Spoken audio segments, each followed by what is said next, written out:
Bonjour tout le monde, je suis très content qu'on puisse se retrouver sur Un cœur pour connaître. Et je propose une petite méditation à partir de la parole de Dieu, à partir de la Bible et à partir donc du premier verset du chapitre 12 de la Genèse. Pour ceux qui font de l'hébreu, je vais lire d'abord en hébreu. Vayomer, le yod, le he, le vav et le he, le nom 4 lettres, El Avram, donc l'Éternel a parlé à Avram, Lech lecha, va pour toi, Me'artsecha, de ta terre, Mimulatera, de là où tu es né, ou mi betavira, de la maison de ton père, El Ares et Reka, vers la terre que je vais te montrer. Donc la façon comment j'aborde la parole de Dieu, c'est que la première des choses, c'est la parole de Dieu qui m'aborde. C'est pas moi qui aborde la parole de Dieu. On a trop souvent l'habitude de vouloir que lorsqu'on lit un verset de la Bible, qu'on oublie que d'abord c'est le divin qui me parle. C'est Dieu qui me parle. Donc ce n'est pas moi qui aborde la parole de Dieu pour donner une explication exégétique, théologique, spirituelle, christologique, mais c'est d'abord Dieu qui me parle. C'est comme si je reçois une lettre à la poste et puis il y a un auteur, il y a quelqu'un qui est en train de me parler. Donc déjà, je dois être dans une disposition à recevoir et à être consciente que quelqu'un me parle. Donc ce ne sont pas des versets au départ. Les versets ont été mis vers le 9e, 10e siècle. Ce n'est pas des chapitres. C'est le divin ou la transcendance divine. Dans le verset, c'est le yod, le he, le vav et le he qui parle à une personne, qui parle à Abraham. Il ne s'appelle pas encore Avram. Et ça, c'est important pour que la parole de Dieu soit vivante pour nous. Donc, comme dira Jésus, je dois être une bonne terre. La spécificité de la terre, c'est d'abord, elle accueille. C'est pas tout de suite, je suis dans une attitude masculine de pouvoir contrôler, expliquer, dire, regardez ce que l'Esprit Saint m'enseigne ou pas. Quelle que soit la manière, comment je vais parler. Non, c'est d'abord de recevoir. Donc je regarde le verset, je suis dans la visualisation, comme si, mettons, je regarde un film, et je regarde le message que l'on me donne, un message vivant pour moi aujourd'hui. Et qu'est-ce que je m'aperçois, premièrement ? Premièrement, je m'aperçois, que ce Dieu, ce Yod, ce He, ce Vav et ce He, il parle à une créature. C'est la première information que je vois, que je reçois.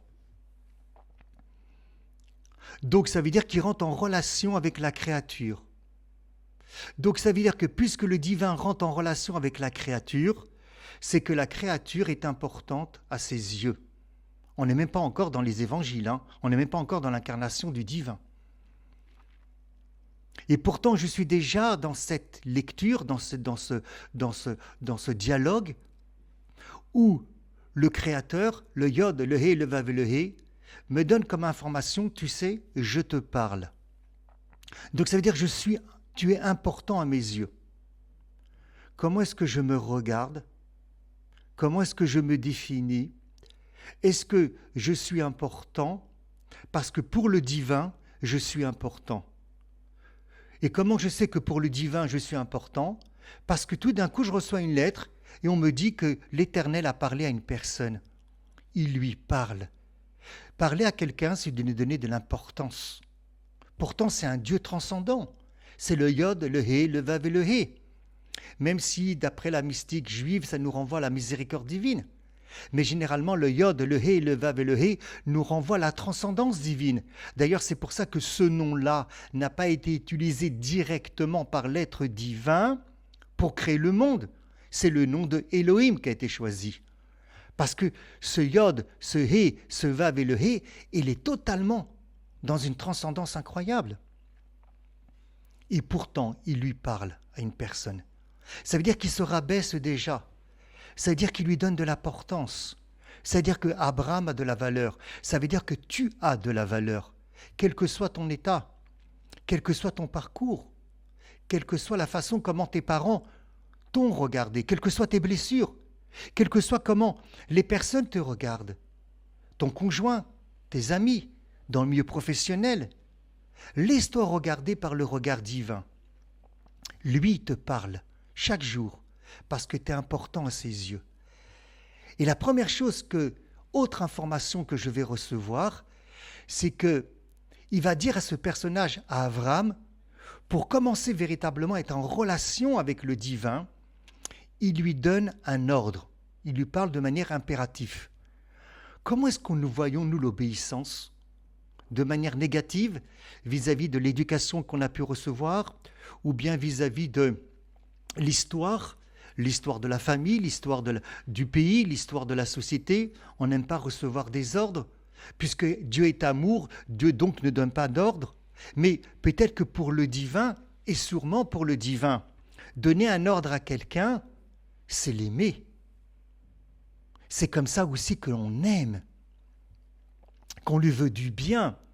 Nous le voyons dans les évangiles. La première parole que Marie va donner à des créatures dans l'évangile de Cana, c'est un ordre. Faites tout ce qu'il vous dira, parce qu'elle aime les créatures qui sont autour d'elle. Et elle voit que tout d'un coup, il y a un manque de quelque chose. J'ouvre la parenthèse et je la ferme, on en parlera plus tard. C'est intéressant, c'est le féminin. C'est la femme qui est capable de voir des fois aussi les manques. Mais restons sur le premier information qu'aussi dans 12.1. Dieu, le divin, donne un ordre. Et cet ordre, c'est pour toi, l'air, l'écha. Lorsque vous allez dans la Bible en hébreu, vous verrez que les consonnes, c'est exactement les mêmes. L'air, c'est lamed avec le raf à la fin d'un mot. L'écha, c'est aussi le lamed avec le raf à la fin d'un mot. Les deux consonnes sont la même chose. Pourtant, puisqu'il y a un ségol, qui est la voyelle, l'air, ça veut dire par, et l'écha, qu'on a mis simplement un sheva et un kamatz, veut dire pour toi.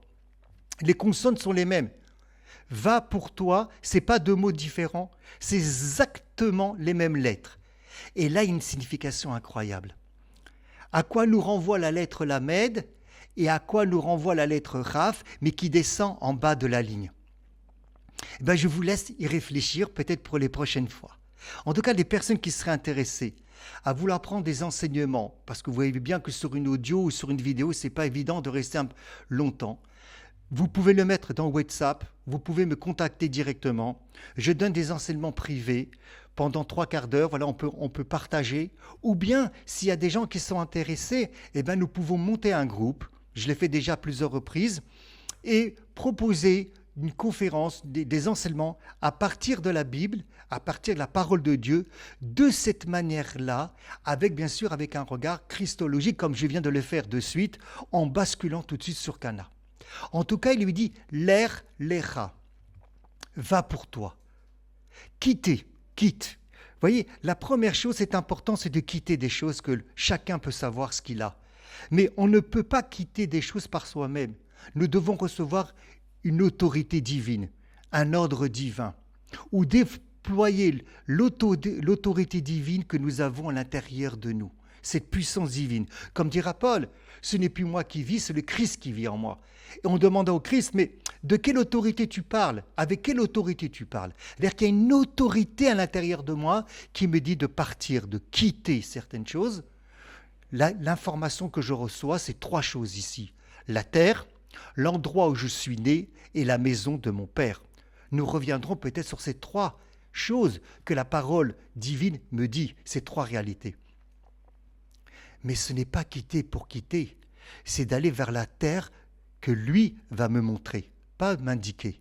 Vous avez ici d'aller dans notre terre intérieure, donc dans notre féminin intérieur, vers laquelle que lui va me montrer. Nous sommes dans la visualisation de voir les choses.